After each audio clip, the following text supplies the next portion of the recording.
Gaming, Softwareentwicklung, Netflix gucken, Steuererklärung machen, all das verbraucht Unmengen an Strom. Strom, der aktuell gespart werden muss. Die Energieindustrie ist eine der schmutzigsten Industrien überhaupt und aktuell haben wir noch ganz andere Probleme in diesem Bereich. Klar gibt es erneuerbare Energien, aber irgendwie haben wir das ziemlich verschlafen. Jetzt ist es fast schon zu spät. Oder kann die Digitalisierung hier vielleicht eine einfachere Lösung bieten? Ich war im Sommer verreist, um euch heute dieses Video hier präsentieren zu können. Meine Grafikkarte, die RTX 3090 von Nvidia, verbraucht bei Spitzenleistung, also grafisch wirklich anspruchsvollen Games, bis zu 600 Watt. Dazu kommt noch CPU, Festplatte, Arbeitsspeicher, Kühlung und Co. Zum Vergleich, eine PlayStation 5 kommt auf immerhin 200 Watt beim Zocken. Und ich spiele leidenschaftlich gerne Games, aber das Entwickeln von Software erfordert, dass mein Rechner läuft, Bildschirme an sind und nicht zuletzt auch die Software berechnet wird. Je nachdem, was da läuft, kann das durchaus anspruchsvolle Software sein. Vielleicht mal hier kurz wirklich Tacheles geredet. Wenn ich nichts tue, also mein Rechner zwar an ist, inklusive aller Bildschirme, Boxen, Beleuchtung, aber halt nichts besonders ausgelastet, dann verbrauche ich ca. 400 Watt. Das sagt meine Smart Home Steckdose, mit der ich den Verbrauch für die Steuer messen muss. Wenn ich wirklich anstrengende Sachen mache, wie etwa Gaming, aber auch Aufnahmen, Rendering, KI, Stresstests, dann landen wir direkt bei 800 Watt. Und versteht mich nicht falsch, niemand möchte, dass man diesen Konsum zurückfährt. Aber hier ein anderes Beispiel. Wenn ihr die neue Herr der Ringe-Serie zum Beispiel bei Amazon seht, verbraucht euer TV irgendwas zwischen 50 und 100 Watt. Das hängt vor allem von der Größe ab.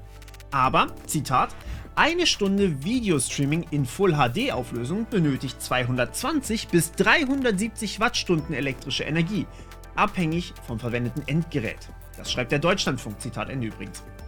Sie sagen, der weltgrößte Internetknoten, der D-Zix in Frankfurt, macht, Zitat, 25% des Stromverbrauchs der Stadt Frankfurt aus. Zitat Ende. Eine Stunde Streaming verbraucht also etwa 100 Wattstunden bei euch, aber auf dem Server und die Knotenpunkte, die dazwischen liegen, die verbrauchen 270 Wattstunden circa. Also deutlich mehr. Fortgefahren wird übrigens in dem Artikel mit Tipps, wie man weniger Internetkonsum betreiben kann, aber das ist meiner Meinung nach viel zu einfach gedacht. Warum ist Stromverbrauch etwas Schlechtes? Niemand beschwert sich bei E-Autos und doch beschwert sich jeder bei euch zu Hause, richtig? Das Problem ist nicht der Stromverbrauch selbst, sondern wie er erzeugt wird. Wir wollen aktuell so viel Strom wie möglich sparen, auch weil er immer wieder auf neue Rekordpreise klettert. Und da muss man sich fragen, warum ist Strom eigentlich so teuer? Laut Stromreport wurden im Juni 2022 ca. 50% des Stroms aus erneuerbaren Energien gewonnen, also Solar, Wasser, Wind und Biomasse. Die genauen Zahlen sind eigentlich gar nicht so wichtig, wichtig sind eher die anderen. Kernenergie, die nun irgendwann irgendwie abgeschaltet wird und bald ausgebrannt ist. Gas, das durch, sagen wir, schwierige Lieferketten vielleicht etwas knapp ist aktuell. Und natürlich Braun- und Steinkohle, die massig CO2 in unsere Atmosphäre pusten und dadurch den Klimawandel immer weiter vorantreiben. Sie sind zudem begrenzt und gar nicht mal so lange noch verfügbar. Das Problem ist also, wir Menschen brauchen immer mehr Strom, wollen immer mehr Forschung, immer mehr Geräte, immer mehr Luxus. Und das ist eine Entwicklung, die sollte man gar nicht umkehren wollen. Was also tun? Nun, erneuerbare Energien heißen deswegen so, weil sie erneuerbar sind. Und hier wird's jetzt interessant. Wenn euer E-Auto mit erneuerbaren Energien betankt wird, dann ist noch der Herstellungsprozess ein Problem. Wir sind hier aber auf einem Informatikkanal, das heißt, wir gucken mal genauer ein bisschen Richtung diesem Streaming-Phänomen. Wenn von diesen 370 Wattstunden die vollen 370 Watt aus erneuerbaren Energiequellen gewonnen wurden, dann ist es fast vollständig egal, ob ihr eine Stunde streamt oder den ganzen Tag. Fast, weil natürlich auch die Herstellung der Geräte betrachtet werden muss und die eine gewisse Lebenszeit haben. Aber offensichtlich lässt sich der komplette Stromverbrauch Deutschlands noch nicht mit erneuerbaren Energien abdecken. Was also tun? Schauen wir uns das Beispiel nochmal an. Dann sehen wir, dass auf den Serverfarmen und auf dem Weg zu euch 270 Watt verbraucht werden, was ganz grob das 2,7-fache von dem Verbrauch bei euch zu Hause ist. Doch, warum auf dem Server? Was ist da los? Ein Server berechnet für euch Dinge. Er überträgt diese Daten dann an euch und ihr müsst sie zu Hause nur noch anzeigen. Auf einem TV zum Beispiel. Bei dem Streaming-Beispiel wird erstmal geschaut, ob ihr überhaupt diese Rechte habt, also auf dem Server Herr der Ringe zu gucken. Sprich, ob ihr Amazon Prime habt. Dann wird die Filmdatei in kleine Happen zerfetzt und dann zu euch in einem schön komprimierten Format geschickt. Dadurch müsst ihr keine Festplatte an eurem TV haben, ihr seht das Ganze fast live, ein bisschen was landet im Cache, was aus eben diesem Netz kommt. Ihr spart also schon hier gewaltig an Hardware. Noch eindrucksvoller ist das Thema Cloud Gaming. Beim klassischen Zocken funktioniert das so. Ihr ladet euch ein Spiel vollständig von zum Beispiel Steam runter, installiert es, berechnet wirklich jedes Charaktermodell bei euch auf eurer Grafikkarte, jede einzelne Textur und jedes einzelne Polygon. Ihr seid unabhängig und könnt offline zocken. Beim Cloud Gaming passiert das natürlich nicht. Ihr müsst gar nichts runterladen, das Spiel ist auf dem Server installiert, alle Berechnungen laufen auf Grafikkarten des Servers. Und die Bilder werden wie beim Streaming nur an euch geschickt. Nur die Bilder, also nicht alle Charaktermodelle. Und klar, ihr sendet eure Eingaben an den Server, aber hier wird's spannend. Damit habt ihr in der Theorie die Möglichkeit, mit, sagen wir, ausschließlich eurem einigermaßen leistungsschwachen TV ein AAA-Game zu zocken, komplett ohne Gaming-Hardware. Denn es wird nicht mehr bei euch berechnet und das heißt auch, der Stromverbrauch, der liegt nicht mehr bei euch zu Hause, sondern zu einem massiven Großteil beim Server. Nehmen wir den TV und den Hochleistungs-Gaming-Rechner. 800 Watt Rechenpower brauche ich zum Zocken. 100 Watt brauche ich für den Bildschirm. Das ist 8-mal so viel für meinen Rechner. Und wenn ich das nun komplett in die Cloud verlege, dann zocke ich plötzlich mit einem Verbrauch von 100 Watt bei mir zu Hause. Noch ein Vorteil, wenn ihr um 20 Uhr eine Stunde zocken wollt und 20 Häuser weiter von 21 bis 22 Uhr, dann kann der dieselbe Hardware, denselben Server für euch beide verwenden. Das heißt, wir sparen sogar nochmal mehr Hardware. Es ist also nicht nötig, 2 Gaming-PC-Äquivalente zu haben, die können genauso geteilt werden. Quasi wie beim Carsharing, nur eben ohne den logistischen Aufwand, das Auto an einen anderen Fleck bewegen zu müssen. Doch nochmal zum Stromverbrauch. Was bringt mir das? Der Stromverbrauch ist ja immer noch derselbe. Sagen wir, es gibt Länder, in denen ist die Erzeugung von grünem Strom verhältnismäßig einfach. Eines davon habe ich im Sommer besucht, um euch diese Bilder hier zeigen zu können. Island. Island ist eine wunderschöne Insel im Nordwesten Europas. Das Besondere, Island ist eine Vulkaninsel, die größte der ganzen Erde. Hier ein kurzer Geologie-Exkurs. Vulkane wie die auf Island entstehen, wenn 2 Kontinentalplatten aneinander reiben. Hier sehen wir zum Beispiel die Silfra-Spalte. Das ist die Spalte zwischen der eurasischen und der nordamerikanischen Platte. Und Island liegt genau da oben drauf. Denn diese beiden Platten driften voneinander mit einer Geschwindigkeit von etwa 2 cm im Jahr. Das ist nicht viel, führt aber dazu, dass Reibungen entstehen und diese Reibungen führen zu Vulkanausbrüchen sowie dem des Eyjafjallajökulls, einem der größten Vulkane auf Island.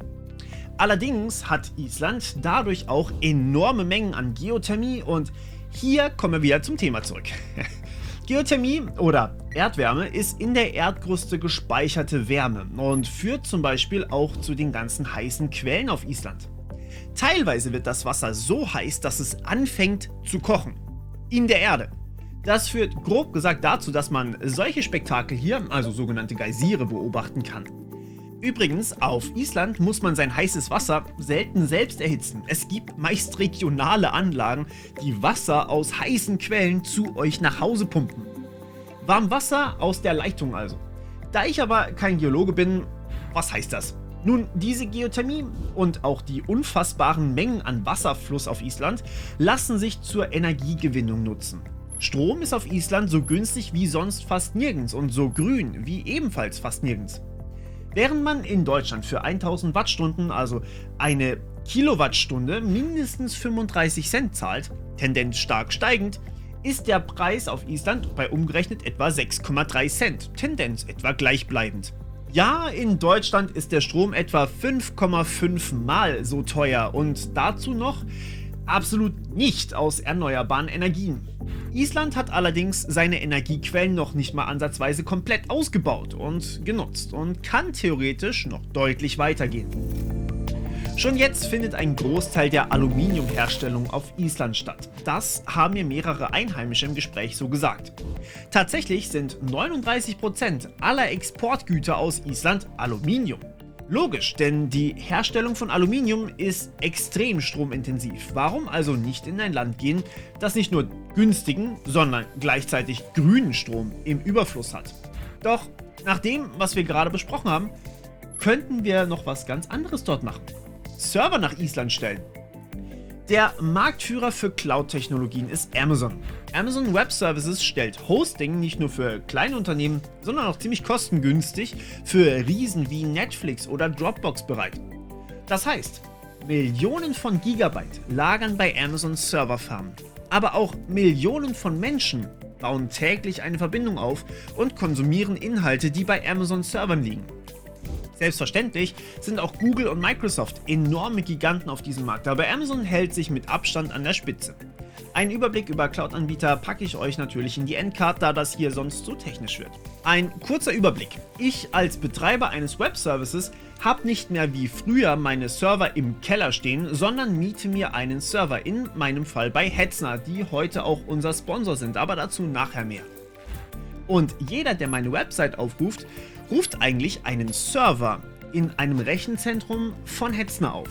Das erleichtert mir als Admin natürlich mega die Arbeit, denn ich muss mich nicht darum kümmern, dass die Server verfügbar sind. Ich muss mich nicht um eine schnelle Leitung kümmern, die mich in Deutschland als kleines Unternehmen schon mal einige tausend Euro kosten kann, sondern ich kann für wenige Euro im Monat einen kleinen Webservice hosten. Wie viel Leistung ich habe, das kann ich sogar dynamisch bestimmen. Die Liste an Services, die Cloud-Dienstleister anbieten, ist unfassbar lang und fängt natürlich bei Webhosting an, also Websites anbieten. Aber da hört sie noch lange nicht auf. Ich kann als Hacker mir ein System bei Amazon mieten, das 8 Grafikkarten hat, die ich als Endkunde kaum überhaupt kaufen kann.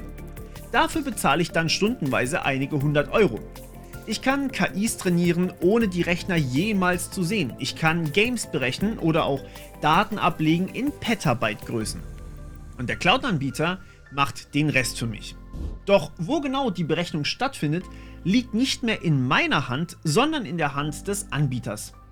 Und hier wird es jetzt lustig. Die Berechnung für Netflix, die Berechnung für Cloud Gaming, Training von KIs, Brute Force Angriffe, all die Dinge könnte man ja durch Island laufen lassen.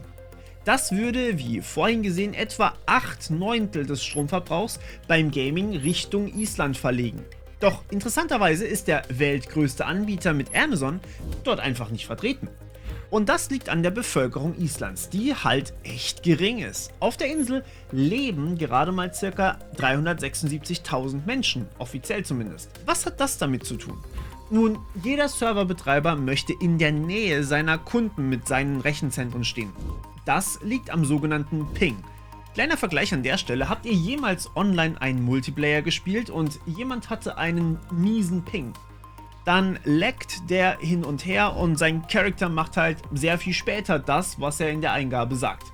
Es geht hier um die sogenannte Round-Trip-Time, kurz RTT oder Paketumlaufzeit. Sie definiert, wie lange es dauert, bis ein Paket, also zum Beispiel ein Mausklick, von euch zum Server und eine Antwort wieder zu euch zurück braucht. Und die steigt mit 3 Faktoren. Erstens, wenn euer PC sehr schlecht an den Server angebunden ist, sprich eure Internetleitung lutscht. Zweitens, wenn der Server ewig braucht, um eine Antwort zu berechnen, sprich wenn ihr auf EU-West-Servern League spielt. Oder drittens, wenn die Entfernung extrem groß ist zum Server. Denn je länger die Entfernung von euch zum Server, desto mehr Zeit muss auf dem Kabel verbracht werden. Wenn ihr also 500 Meter vom D6, dem Knoten in Frankfurt, entfernt wohnt, habt ihr eine Latenz von ganz grob 12 Millisekunden. Also eine RTT von ganz grob 24 Millisekunden. Diese Zahlen sind wirklich nur grobe Richtwerte und sollen eher Größenordnung verdeutlichen. Die tatsächlichen Zahlen hängen wahnsinnig von den Geräten dazwischen ab und von vielem mehr. Also 24 Millisekunden ganz grob von euch zum Server und wieder zurück. Von Frankfurt sind es aber etwa 3000 Kilometer nach Island. Was bedeutet, euer Ping wäre ganz grob bei 80 bis 100 Millisekunden. Und das gilt nur für Glasfaser. Mit DSL könnte das gut und gerne bis 500 Millisekunden gehen und das ist dann eine halbe Sekunde. Das hört sich jetzt wenig an, aber damit geht es eine halbe Sekunde von ich drücke springen bis ich sehe, dass meine Figur im Game wirklich springt. In einem Online-Game ist das wortwörtlich tödlich. Vertraut mir, ich habe damals Platin in League of Legends verloren, als mein Ping über 70 war. Also doch eine ganz dumme Idee? Naja, nicht so ganz. Ich kann als Gamer vollständig nachvollziehen, dass es keinen Sinn macht, Cloud Gaming in Island rechnen zu lassen oder Spieleserver auf die Insel umzuziehen, weil das einfach nicht funktioniert. Aber auf der anderen Seite ist ein guter Ping für Streaming nicht absolut nötig. Genauso wie es für Dropbox quasi gar nicht nötig ist. Klar, das Webinterface von Netflix oder Dropbox sollte wahrscheinlich recht schnell und smooth verfügbar sein, aber wo die Daten am Ende hingelagert werden, macht wenig Unterschied. Ich muss ja ohnehin nicht nur 30 Millisekunden warten, sondern sowieso ein paar Minuten, bis die Datei oben oder wieder bei mir ist. Und einen Stream schaue ich ohnehin kontinuierlich, der baut sich sowieso auf. Noch offensichtlicher wird es bei Prozessen wie künstlicher Intelligenz. Hier werden die Daten von mir erstmal vollständig auf den Server geladen und dann wird auf der Maschine dort Stunden, ja Tage oder gar Wochen lang trainiert, also auf Grafikkarten intensiv gearbeitet. Am Ende bekomme ich das Ergebnis und kann damit lokal weiterarbeiten. Die Daten hingegen sind oft viele Terabyte groß und dementsprechende Festplatten müssen auch betrieben werden. Und es gibt noch einen extrem wichtigen Punkt, der für Island als Serverstandort spricht. Die Kühlung. Wir waren Ende Juni, Anfang Juli in Island. Als Deutschland Temperaturen von über 30 Grad Celsius hatte, war es auf Island nicht unüblich, eine Jacke zu tragen. Im Hochland lag sogar Schnee. Island ist extrem weit nördlich und dementsprechend angenehm kalt. 20 Grad Celsius im Sommer sind schon wirklich viel für Island. Lustig wird's im Winter, wo die Durchschnittstemperatur bei 1 Grad Celsius liegt. Bei eng bepackten Server-Racks, das heißt Schränken mit vielen Servern auf einmal drin, liegt laut IBM der Verbrauch bei bis zu 30 Kilowattstunden nur für die Kühlung. Insgesamt schätzt man, dass die Kühlung etwa 50% der Stromkosten bei Servern ausmachen. 50%! Jetzt überlegen wir uns mal, was wohl passiert, wenn es einfach im Schnitt 10 Grad kälter wird. Richtig, man muss weniger aktiv tun, weniger Kühlmaterial, weniger Pumpen nötig, es wird alles ein bisschen einfacher und damit effizienter. Aber selbstverständlich ist das nicht alles for free. Alles hat Sonnen- und Schattenseiten. Island ist mittlerweile ein wahrhaftiges Touristenparadies. Berechtigt, wenn ihr mich fragt. Etwa 13% aller Beschäftigten arbeiten in der Tourismusbranche. Jährlich kommen etwa 2 Millionen Touristen nach Island. Jupp, das ist etwa 5-mal so viel, wie Island Einwohner hat. Das hat Gründe. Die Landschaft Islands ist wunderschön. Wasserfälle, schwarze Strände, angenehme Sommertemperaturen, Nordlichter im Winter. Und hey, in Reykjavik gibt es ein Penismuseum. Ja, kein Witz. Wusstet ihr, dass eine spezielle Art der Walrösser Glory Holes im Eis baut? Ich schweife ab. Baut man nun extrem viele Glory Holes, viele Serverfarmen auf Island, sieht das nicht nur nicht so schön aus, sie brauchen auch mehr Strom. Und dafür müssen ziemlich gravierende bauliche Maßnahmen durchgeführt werden, die nicht alle schön anzusehen sind. Die Isländer sind nicht gerade Fans davon, dass man Wasserkraftwerke an die Flüsse baut oder die Erde an Bord, um die Geothermie zu nutzen. Das könnte man grundsätzlich natürlich in den Griff bekommen, wenn man die tollen Orte ausspart, aber das ist bei Island oft echt schwer, weil für mich persönlich alles ein Highlight dort war. Tatsächlich ist aber ein Großteil des Landesinneren noch sehr wenig erschlossen. Allerdings ist Geothermie auch nicht ganz ungefährlich. Es kann zu Stabilitätsproblemen kommen, chemische Veränderungen oder das Bohrloch kann einstürzen. In üblen Fällen könnte man auch das Grundwasser gefährden oder ein Erdbeben auslösen, wie das in Basel 2006 passiert ist. Das Umweltbundesamt meint allerdings, dass die Risiken mittlerweile beherrschbar sind, weil eben Überwachungsmöglichkeiten besser geworden sind. Bleibt das Ping-Problem, welches man umgehen kann oder durch Glasfaser zumindest besser machen kann. Und nehmen wir an, so etwas wird gebaut. Serverfarmen werden auf Island errichtet. Was dann? Dann müssten insgesamt deutlich mehr Daten ans Festland fließen. Und das meine ich ziemlich wörtlich. Das Internet ist nicht einfach im Äther, in unseren Meeren liegen Kabel. Dicke, vor Haien geschützte Tiefseekabel, die uns mit den USA, aber eben auch Inseln mit dem Festland verbinden. Die müsste man dann massiv ausbauen und schützen. Sonst könnten sie so durchgeschnitten werden, wie das bei Frankreich erst kürzlich geschehen ist. Und auch das ist teuer und muss noch gemacht werden. Sonst reicht die Bandbreite schnell nicht mehr aus.